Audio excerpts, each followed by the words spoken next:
¿Qué tal, señores? Buenas noches. Estamos en la tercera cita de estos espacios electorales que hemos abierto para que ustedes conozcan las propuestas electorales de los principales candidatos a formar gobierno por parte de La Rioja. Hoy hablamos con don César Luena, que es secretario de organización del Partido Socialista y candidato por el Partido Socialista de La Rioja al Congreso de los Diputados. ¿Qué tal? Buenas noches, bienvenido. Muy bien, buenas noches, muchas gracias. Bueno, ¿cómo va la campaña? Bien.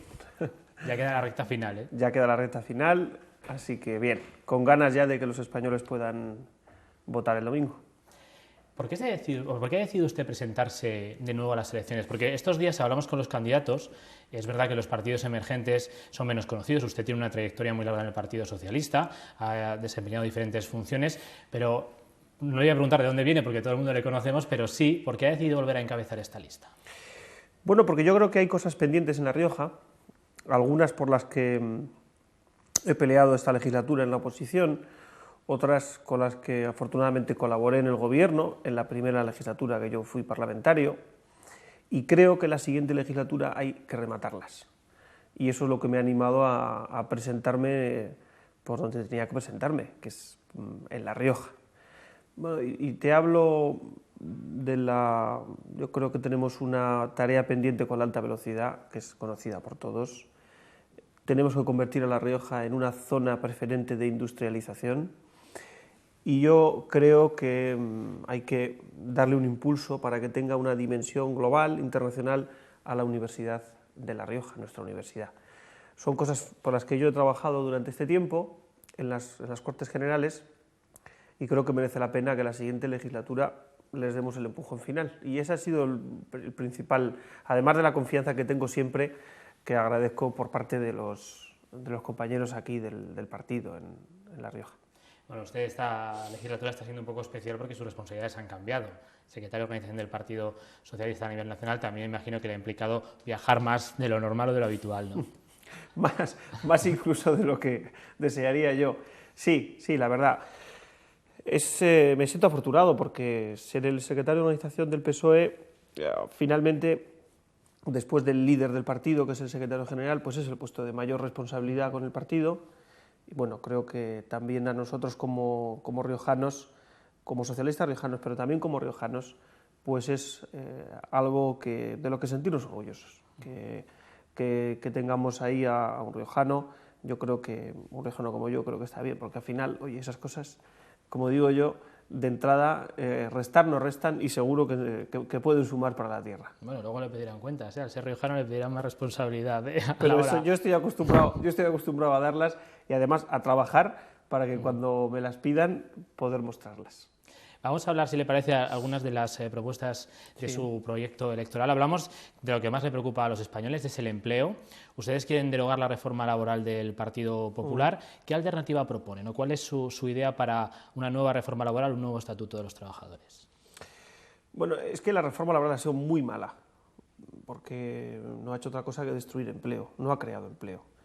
Entre la gente que se ha ido en España, también en La Rioja, y la gente que ha dejado de apuntarse al paro, nos encontramos con que hay menos población activa y menos afiliados a la Seguridad Social. En La Rioja hay 3.500 personas menos en esta legislatura. Luego, como consecuencia de la crisis económica, pero también de la mala gestión del gobierno, se han cerrado empresas. En La Rioja se han cerrado 180 empresas, industrias que podríamos decir, y empresas relacionadas con la construcción más de 500. Entonces, si a eso le sumas que el trabajo que hay es con menos derechos, con menos salarios y con menos protección en los desempleados, datos riojanos, menos de la mitad de los riojanos y riojanas que están en el paro tienen una prestación por desempleo. Bueno, yo creo que he hecho una breve descripción de la situación. Ahora dígame lo que proponen ustedes. A esto voy. Entonces, parece evidente que con esa descripción esta reforma laboral no ha servido, solo para destruir derechos y bajar salarios. Parece razonable que haya un nuevo estatuto de los trabajadores, que recupere la negociación colectiva, que recupere los derechos de los trabajadores y que establezca una tipología de contratos básicas, un contrato en formación pero que sea con derechos, un contrato temporal determinado y un contrato indefinido. Creo que eso es ahora mismo son los tres modelos de contrato. Los tres modelos de contrato y creo que eso sería ahora mismo el mejor escenario que podríamos tener en España. Repito, creo, el trabajo lo crean las empresas. Por tanto, lo que hay que hacer es favorecer el crecimiento económico y que se creen puestos de trabajo. Pero el futuro de nuestro país no puede ser crear trabajos muy precarios, con salarios muy bajos, con pocas prestaciones sociales y cada vez más bajando la protección al desempleo, porque eso originará una fractura social que ya estamos conociendo, que de seguir 4 años más será no una fractura, sino una gran ruptura social.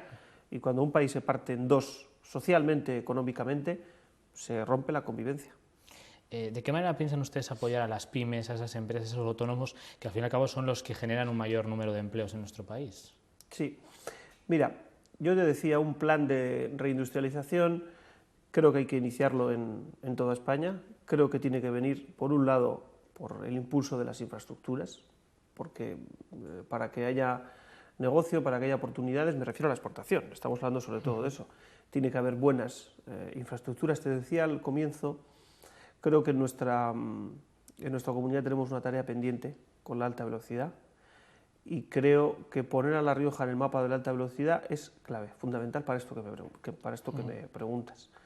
Y creo que la otra vía de alta capacidad, en este caso por carretera, creo que la AP68, creo que tenemos que ser pragmáticos. He oído por ahí que dicen, la vamos a liberalizar, no la va a liberalizar nadie, ningún gobierno va a poder costear, liberalizar un trozo de autopista o un tramo, entre otras cosas, porque en toda España se va a querer hacer. Pero creo que si aquí en Logroño hacemos la circunvalación sur y hacemos 3 nuevas salidas, pues la vamos a hacer más permeable. Y eso también le va a venir muy bien a nuestras empresas. Las comunicaciones, lo primero.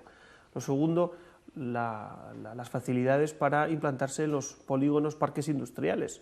Durante la última legislatura socialista se dejaron previstos muchísimos metros cuadrados, sobre todo en zonas como en Navarrete, en Fuenmayor, en Alfaro, en Calahorra, que algunos están todavía sin utilizar porque no se han puesto las instalaciones necesarias. Es decir, que hay que crear las condiciones necesarias para que se invierta en las pequeñas y medianas empresas, que son además la dimensión estándar no solamente de La Rioja, sino en general de toda España. Dice usted que tenemos un problema con el AVE. ¿Usted cree que los socialistas no son responsables de cómo está la situación del AVE ahora en La Rioja? Sí, que no tengamos todavía alta velocidad es una responsabilidad colectiva, que se hayan olvidado de la alta velocidad esta legislatura es una responsabilidad concreta del PP. Un gobierno del PP es el que ha jugado con la planificación, el que ha vuelto a las andadas pensando que la alta velocidad tiene que llegar solo hasta Logroño, renunciando al tramo entre Logroño y Miranda de Ebro, y es un gobierno del PP el que ha retirado de los presupuestos del Estado. O dicho de otra forma, fue un gobierno socialista el que puso la alta velocidad en la planificación y fue un gobierno socialista el que ha hecho los proyectos de ejecución de los tramos entre Castejón y Logroño y de los estudios informativos para después ver el impacto ambiental entre Logroño y Miranda de Ebro. Lo que casi que me molesta que el PP se haya olvidado y haya perdido. Después he visto a Rajoy, que estaba aquí estos días, y dice, esta legislatura se ha dado el AVE, es que tenía que haber sido esta, o mejor dicho, tenía que haber sido en los 2000, cuando se empeñaron en el aeropuerto y dijimos, y creo que era un consenso en la comunidad, ¿dónde vais con un aeropuerto? Bueno, un aeropuerto que hoy está, y punto, hay que utilizarlo, no lo vamos a cerrar. Nunca cerraría yo el aeropuerto, que quede claro, pero entonces era el momento del AVE. Ahora, luego ustedes han tenido 8 años y tampoco ha venido el AVE a La Rioja. No, ya le digo que es una responsabilidad colectiva, pero le digo que lo que había que poner en pie, porque la alta velocidad tiene unos trámites muy largos de planificación, de estudios informativos, de proyectos de ejecución, creo que lo único que se ha hecho, y usted me dirá, igual es poco, yo le digo, pues sí, pero lo único que ha hecho algo es el Partido Socialista. Pero te decía que lo que casi que me genera más casi estupor es que los nuevos partidos tengan tan poco de sensibilidad riojana. Pero yo cada vez que escucho, y estos días he tenido oportunidad de debatir o de compartir algunos sobrinos con ellos, a partidos como Ciudadanos, como Podemos, y dicen que no quieren y que no es que no quieran, es que no es necesario el AVE para La Rioja. Yo, para lo que queda de campaña y para toda la gente que nos está viendo, que es mucha, si renunciamos al AVE, renunciamos al futuro de La Rioja, porque vamos a quedar aislados. En un mapa de alta velocidad, no en España, sino en Europa, vamos a quedar aislados. bueno saber quiénes están contra el futuro de La Rioja. En eso el PP y el PSOE coinciden, los dos apuestan por el AVE, los partidos emergentes parece que tienen más reservas. Quería preguntarle también por los impuestos, porque ustedes hablan de variar ese impuesto de patrimonio, de igualarlo en el resto de comunidades. Eso implicaría que en algunas que están muy bajos subiría también, ¿no? Hablan ustedes de impuestos medioambientales, hablan del impuesto de transacciones financieras. ¿Esto no es subir impuestos? Se lo digo porque ahora todo el mundo hace bandera de que va a bajar los impuestos. No, nosotros en esto lo digo como la autopista. Los impuestos básicos de los españoles, tal como están las cuentas en España, no se van a poder bajar. ¿Son ustedes realistas? Eso lo ha dicho... ¿Quieren ser ustedes realistas? Sí, bueno, yo creo que hay que ser riguroso con los ciudadanos, porque aunque en el periodo de campaña, digamos que todos cobremos el estatus de electores, somos ciudadanos, y el tránsito de ciudadano a elector no hace que perdamos ningún tipo de grado de inteligencia, entiendo yo. Entonces, pues, yo escucho al PP, y dice, no vamos a bajar los impuestos, eso dijeron hace 4 años y después subieron 50. 50. Ningún gobierno ha subido tantos impuestos en España nunca como el actual gobierno. Ninguno. Tampoco el gobierno anterior popular de Aznar. Solo este ha subido 50. Buenas broncas costaron internamente dentro del partido, incluso. ¿Qué es lo que nosotros queremos? No me hable de broncas internas, señor Luena. No me hable de broncas internas, que ustedes también tienen lo suyo, todos los partidos siempre tienen lo hay suyo. que tener discusiones. Sí, bueno, pero me refiero... ¿los van a subir o los van a bajar? Me refiero... No, pero bueno, déjeme que yo... tengo el tiempo limitado, pero bueno, sí muy bien. No, me refería a la señora Aguirre, que es la defensora de los impuestos y ha sido siempre muy crítica con las subidas, era para constatar. Nosotros creemos que hay que subir muy pocos impuestos de manera muy equilibrada y asociada siempre, a las grandes sociedades, y desde luego a las grandes herencias o grandes patrimonios, y que para que no haya competencia, como podríamos llamarlo, desleal a la baja, pues que se ponga un mínimo para que las comunidades no se hagan competencia unas a otras. Eso es lo que creemos que hay que hacer. Y posiblemente también a las grandes rentas. Es lo que se llama equidad fiscal o progresividad. Creo que, como el caso del AVE, es una reforma pendiente en España. Una reforma fiscal muy concreta, muy reducida a esto, que afecte a las grandes sociedades, a las grandes herencias. Estoy hablando de grandes, es decir, que estoy hablando de una minoría, muy minoría, vamos, que a ti y a mí no nos va a pillar.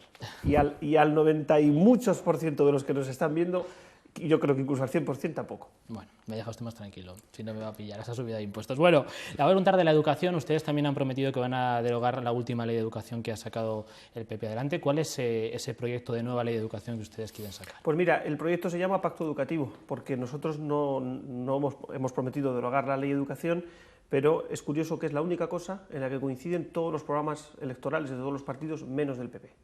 Porque la ley de la LOMCE, la ley Wert, como se llamó, nació muerta. Y a partir de ahí hubo una especie de acuerdo entre todos los partidos actualmente en el Congreso, todos los grupos parlamentarios, de establecer una especie de ponencia en el Congreso para que haya una ley educativa que nazca del consenso y que busque la calidad y la estabilidad.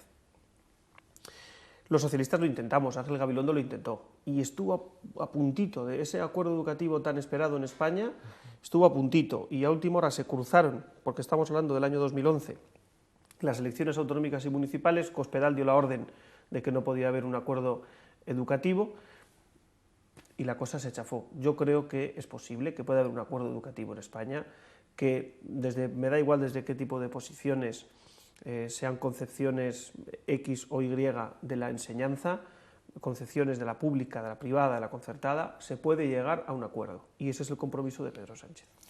Pues esperemos que se consiga un pacto educativo entre todas Sería las muy fuerzas. bueno para España. Porque es lo que demandan. Sería una muy buena noticia y desde luego que si Pedro Sánchez es presidente será una de sus prioridades, iniciar todos los contactos para que haya un gran acuerdo educativo, que tiene que ser también social, porque tiene que estar la sociedad también.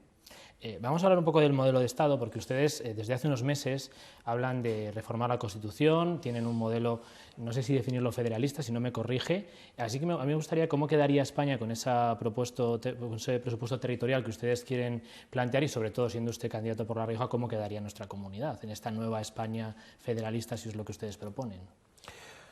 Sí, el modelo federal es en esencia, el modelo autonómico con medios autonómicos. Lo curioso en España es que, tal como fuimos construyendo, como se ha ido construyendo el Estado autonómico, a base primero de construcción de las comunidades autónomas, que no existían. La Constitución del 78 posibilita, por cierto, entre otras cosas, con su título octavo, la creación de las comunidades autónomas. La Rioja nace gracias al título octavo de la Constitución. Pero después, pues a base de las transferencias que fueron llegando, pues fíjese, las últimas, por ejemplo, aquí en La Rioja llegaron hace un año o dos, yo creo que fueron las de justicia, ¿no? ¿Qué es lo que proponemos? Clarificar y delimitar bien las competencias entre el Estado central, entre el gobierno español y las comunidades autónomas. Poner en la Constitución, introducir en la Constitución la financiación, pero para asegurar, fíjate, para asegurar la solidaridad y la financiación suficiente de las comunidades y la igualdad de todos los españoles. Y luego convertir el Senado en una Cámara Territorial. Yo soy de los que creo que si el Senado ya no lo hacemos una Cámara Territorial, es mejor que le echemos la llave y lo cerremos. Pero cuando habla usted de una Cámara Territorial, ¿a qué se refiere? Que las políticas territoriales, es decir, aquellas competencias que sean de las comunidades autónomas y, por tanto, aquellas leyes que afecten exclusivamente a las comunidades autónomas, se discutan. Por ejemplo, cuando hablemos de la financiación autonómica, ¿tiene sentido que se discuta en el Congreso o que se discuta en una Cámara Territorial? Pues discutámoslo en la Cámara Territorial. Todo aquello que afecte a las comunidades autónomas, que son, al final, más de la mitad de las cosas. Si tú quitas la política de seguridad y de interior, la política internacional y exterior, pues básicamente el resto de competencias pertenecen en parte a las comunidades autónomas. ¿Ustedes darían más competencias a las comunidades autónomas que tienen ahora? ¿Las dejarían como está? Bueno, yo creo que eso tiene que ser fruto de la discusión constitucional. Yo creo que el desarrollo autonómico, tal como está bien. Es cierto que hay algunas comunidades autónomas que quieren más competencias. Bueno, yo te diré, no tenemos por qué tener todos las mismas competencias. Tenemos que tener aquellas que nos permitan tener el autogobierno más completo. ¿En La Rioja estamos contentos con las competencias que tenemos? Yo creo que sí, completada justicia. Desconozco si se está negociando alguna otra, pero prácticamente no queda tampoco mucho por transferir. Nosotros no vamos a tener, para que me entiendas, aquí en La Rioja competencia en seguridad o en interior, más allá de la que hay actualmente, porque no vamos a tener policía riojana de momento. No parece, no la tienen comunidades como Castilla y León o Castilla-La Mancha, pues no la va a tener La Rioja, ¿no? Por tanto, creo que el desarrollo autonómico está, desde el punto de vista de las transferencias, bastante completado. ¿Qué hay que hacer? Ordenarlo, clarificarlo, constitucionalizarlo.